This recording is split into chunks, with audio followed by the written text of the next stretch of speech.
Buenas tardes a todos y bienvenidos a una nueva mesa de debate sobre los eSports.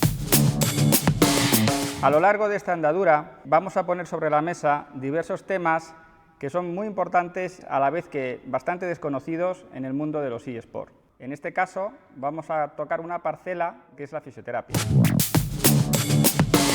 Hoy tenemos con nosotros en primer lugar a Salvador Córdoba. Salvador es fisioterapeuta. Bienvenido Salvador, gracias por acompañarnos hoy. Nos acompaña también Ricardo Molina, Richie Sanfer, que es un como jugador. Muchas gracias por la invitación, José. En tercer lugar nos acompaña Rubén Duvergel.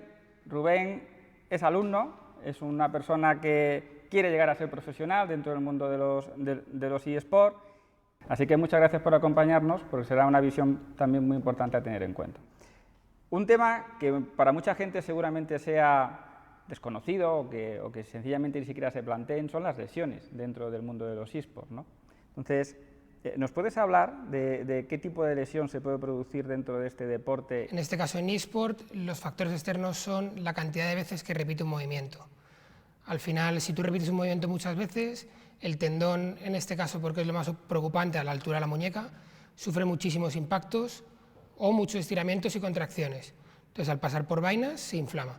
Yo los casos más frecuentes que veo son de dolores de espalda por una mala colocación, de que echan el cuerpo hacia adelante demasiado, y también problemas con las articulaciones. Esto es debido pues, principalmente a que al estar con un mando, en el momento en que tú coges un mando, estás a lo mejor haciendo muchas veces el mismo movimiento, los mismos botones, y eso al final llega un momento en que la articulación se cansa. ¿Y cómo crees que incide en el éxito o fracaso en una partida, en una competición, pues ese tipo de mala postura o de pequeña lesión que pueda tener el jugador? Una persona que lo tiene más cuidado, que lo tiene mucho más trabajado, todo este tipo de posturas a la hora de estar en plena competición, va a llegar mucho más preparado que una persona que no lo hace y va a poder concentrarse al 200% solo en lo que tiene que hacer delante de la pantalla. Yo tengo dolencias en los pulgares, ya que realizas más o menos por partida 100 veces o más incluso la misma acción. Entonces, si estás varias horas, pues al final se acaba resintiendo el dedo.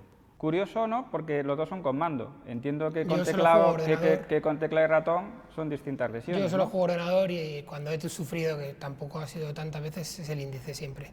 Hace tiempo en un estudio lo vimos y un jugador de LOL, por ejemplo, hace más allá de 5 o 6 clics por segundo. Si la parte de fisioterapia preventiva entendemos que es importante y demás, entiendo que aquí se calienta antes de jugar, ¿no? Bueno, yo como jugador y profesor en este caso, sí que debe de llevar una rutina antes de entrar a un partido.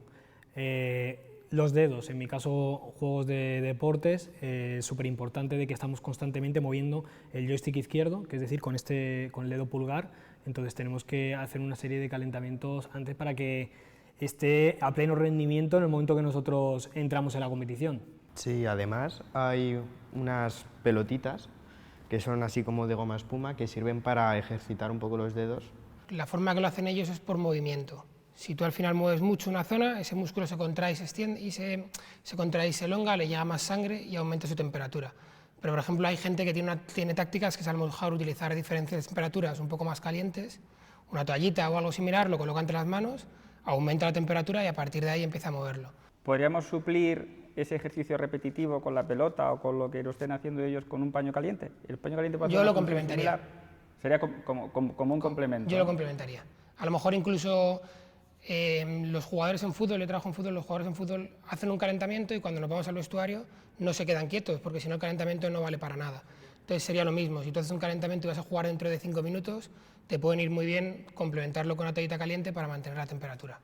Después de una partida, después de un partido, de un campeonato, como los que salen a correr, hacen estiramientos y hacen ejercicios para recuperarse de ese ejercicio, ¿habría que hacer también algo dentro de los eSports? Se puede hacer una rutina de estiramientos a nivel de músculos epicondilios, músculos epitrocleares, que al final son los extensores de los dedos y los flexores de los dedos, o propiamente de la muñeca. Incluso muchas veces yo les recomiendo que trabajen lo que sería la amplitud del túnel del carpo. El túnel del carpo se sitúa entre el radio y el cúbito y es una membrana que junta a todos los tendones y al nervio mediano. Entonces realizar una apertura de ello. que te lo tiene que hacer otra persona, entonces lo pueden hacer entre compañeros, que simplemente es deslizar la membrana y separar un poquitín la parte del radio con la parte del cúbito, para ganar espacio, para la compresión. Hay que tener cierto conocimiento para hacer eso, Te lo ¿no? tienen que explicar. Te lo tienen que explicar. ¿Y es frecuente a vosotros? ¿Contáis con ese tipo de asesoramiento después de un partido? Yo no lo practico, pero sí que pienso que debería realizarse, porque hay veces que sales con bastante dolor de muñeca y de manos. Claro. Yo pienso que hoy en día todavía eso no está normalizado en los eSports y que es algo que debe de incorporarse porque al final es la salud de un deportista más. Entonces, tú juegas con tus manos, al final es tu trabajo, estás usando tus manos y creo que deben de cuidarse de la mejor manera posible. ¿Y siempre tiene que ser con ayuda de un tercero, Salvador, o se pueden hacer algún tipo de No, ejercicio se puede de forma utilizar autónoma? Flossband, que son una especie de bandas elásticas como las gomas, pero un poquito más anchas, te la puedes enrollar a la parte de epicondilios y realizar los movimientos de forma que se quede más sangre en la zona. Vale, y eso sí te permite, digamos, lo mismo, ¿no? Pero Te permite recuperar antes, te permite llevar más sangre a la zona y esa zona que tenga una reparación tisular mayor. esa cinta es equivalente a la manga esta que utilizan algunos gamers que llevan ahí muchas veces la marca o el nombre de ellos. Puede ser parecido, también es verdad que eso tiene un carácter visual, porque al final lo mantienen durante toda la partida. Si tú tienes una manga toda la partida, al final está creando una concentración sobre los músculos que están trabajando. Vale, es más un tema estético entonces, ¿no? Seguramente.